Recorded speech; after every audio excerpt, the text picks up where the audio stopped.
السلام علیکم ورحمۃ اللہ وبرکاتہ۔ سامعین عزیز وقار میں غلام مصطفیٰ ہوں اور آپ دیکھ رہے ہیں میرا چینل پیام اسلام۔ اللہ اور اللہ کے رسول کا پیغام آپ تک پہنچانے کی کوشش کرتا ہوں۔ آج کا ہمارا سبق سورۃ انفال آیت نمبر 65 پر مشتمل ہے۔ اعوذ باللہ من الشیطان الرجیم، بسم اللہ الرحمن الرحیم۔ یا ایہا النبی حرض المؤمنین علی القتال ان یکم منکم عشرون صابرون یغلبوا مئتین وان یکم منکم مئۃ یغلبوا الفا من الذین کفروا بانہم قوم لا یفقہون۔ ابتدا میں مسلمان قلیل تعداد میں تھے، مالی وسائل بھی نہیں تھے، تو اللہ کی طرف سے مسلط سے کام لینے، صبر کرنے، برداشت کرنے، درگزر کرنے کا حکم دیا اللہ تعالیٰ نے اپنے بندوں کو، اپنے نبی کے اصحاب کو۔ تو ہجرت مدینہ کے بعد لوگ آہستہ آہستہ پھر اسلام کی حقانیت کو سمجھنے لگے اور لوگوں کی رغبت اسلام کی طرف ہوئی، تعداد بھی بڑھنے لگی، تو تبلیغ دین میں بھی تیزی آ گئی، مسلمان مقابلہ کی پوزیشن میں آ گئے۔ پھر جزوی جہاد کا حکم آیا اور پھر مجموعی جہاد کی طرف رغبت دلائی گئی، تو مسلمانوں کے حوصلے بلند اور کفار کے پست ہونے لگے۔ فرمایا یا ایہا النبی، اے میرے محبوب، اے میرے نبی، حرض المؤمنین، ترغیب دلائیے مومنین کو علی القتال، قتال کی، جہاد کی۔ ان یکم منکم عشرون، اگر تم میں سے 20 افراد ہوں گے، صابرون، صبر کرنے والے، یغلبو، غالب آ جائیں گے، مئتین، 200 پر، وَإِن یکم منکم مئۃ یغلبون، اور اگر ہوں گے تم میں سے 100 افراد، مئۃ یغلبون، وہ غالب آ جائیں گے، الفا من الذین کفروا، کفار کے 1000 افراد پر، بِأَنَّهُمْ قَوْمٌ لَا يَفْقَهُونَ، یہ اس لیے ہے کہ وہ ایسے لوگ ہیں جو سمجھ نہیں رکھتے۔ دیکھیں، ہجرت کے بعد 9 سال تک تو اللہ تعالیٰ نے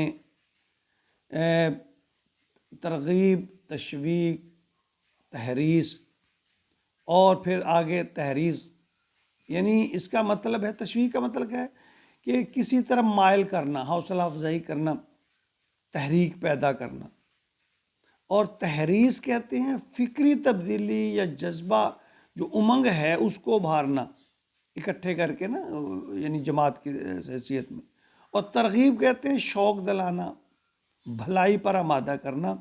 تحریض پھر مقابلہ اور مقاتلہ ہے، یعنی اللہ نے شروع میں صبر کرنا، برداشت کرنا، یہ تلقین فرمائی چونکہ تعداد کم تھی مسلمانوں کی۔ پھر آہستہ آہستہ جب تعداد بڑھتی گئی تو اللہ نے اپنے نبی کو حوصلہ بڑھایا، اپنے مومنین بندے جو تھے انہیں اللہ تعالیٰ نے فرمایا کہ انہیں جہاد کی ترغیب دو۔ یہ جو لوگ اب تک ظلم و ستم برداشت کرتے رہے ہیں، وہ اکٹھے ہو کر اتحاد کے ساتھ ان باطل قوتوں کا مقابلہ کریں۔ یعنی سورہ نساء میں جو ہے وہ قتال کا جو حکم تھا وہ فرض عین قرار نہیں دیا گیا تھا، لیکن سن 9 ہجری میں غزوہ تبوک کے موقع پر جہاد کے لیے نکلنا ہر ایمان والے کے لیے فرض قرار دے دیا گیا، اور بلا عذر اس کو چھوڑنا جو ہے اس کی اجازت نہیں تھی۔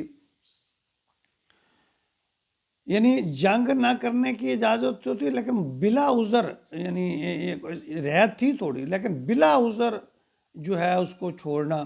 اللہ نے فرمایا کہ وہ برابر نہیں ہوں گے جو اللہ کی راہ میں جہاد کریں گے اور گھر بیٹھے رہیں گے۔ تو ساتھ ہی ساتھ حوصلہ بڑھاتے ہوئے اللہ تعالیٰ نے فرمایا کہ ان یکم منکم عشرون، اگر تم میں سے 20 افراد ہوں گے نا، صابرون، صبر کرنے والے، یغلبوا مئتین، وہ 200 پر غالب آ جائیں گے۔ اور اگر اسی طرح پھر فرمایا ان یکم منکم مئۃ یغلبوا الفا من الذین کفروا، اور اگر ہوں گے ان میں سے 100 افراد تو غالب آ جائیں گے 1000 پر، بِأَنَّهُمْ قَوْمٌ لَا يَفْقَهُونَ۔ اور یہاں جو بات آخر میں فرمائی گئی ہے اس آیت کے کہ یہ ایسے لوگ ہیں جو سمجھ نہیں رکھتے، یعنی اس سے مراد یہ ہے کہ آپ کے جو مخالفین ہیں وہ ان میں حوصلہ نہیں ہے، انہیں اپنے موقف کا صحیح پتہ ہی نہیں ہے کہ ہم سچ پہ ہیں نہیں ہیں، یعنی انہیں اپنے موقف کی جو حقانیت ہے اس پر یقین نہیں ہے کہ حق پر کون ہے۔ تو دوسری طرف تو مسلمان تو پختہ یقین رکھتے ہیں کہ ہم حق پر ہیں اور اللہ ہمارا مددگار ہے۔ تو یہ ایک جو ڈیفرنس تھا، جو فرق تھا دونوں طرف میں، اس کا یہاں بیان اللہ فرما رہے ہیں کہ بِأَنَّهُمْ قَوْمٌ لَا يَفْقَهُونَ، وہ ایسے لوگ ہیں جو سمجھ نہیں رکھتے، خود بھی ڈاماڈول ہیں، ثابت قدم نہیں ہیں، استقلال نہیں ہے ان میں۔ اور یہی جو فرق ہے، یہی جو حوصلہ ہے، دیکھیں جنگ میں ہتھیار سے زیادہ حربے استعمال ہوتے ہیں یا حوصلہ اور عزم استعمال ہوتا ہے۔ مسلمانوں میں چونکہ اللہ پر یقین تھا مسلمانوں کا، وہ یہ یقین رکھتے تھے ہم حق پر ہیں، تو ان کے حوصلے بلند تھے، تو اس لیے وہ بڑے جذبے سے جنگ لڑتے، جبکہ دوسری طرف جو کفار تھے وہ ڈاواں ڈول تھے، انہیں نہیں پتہ تھا، اور حقیقتاً وہ اس میں سے بہت سے لوگ یہ سمجھتے تھے کہ شاید ہم حق پہ نہیں ہیں۔ تو یہ جو کمزوری تھی ان کی، وہ میدان جنگ میں یہی کمزوری ان کی شکست کا سبب بنی۔ اللہ فرماتے ہیں میں نے ان کے حوصلوں کو کمزور کر دیا، عزم کو کمزور کر دیا۔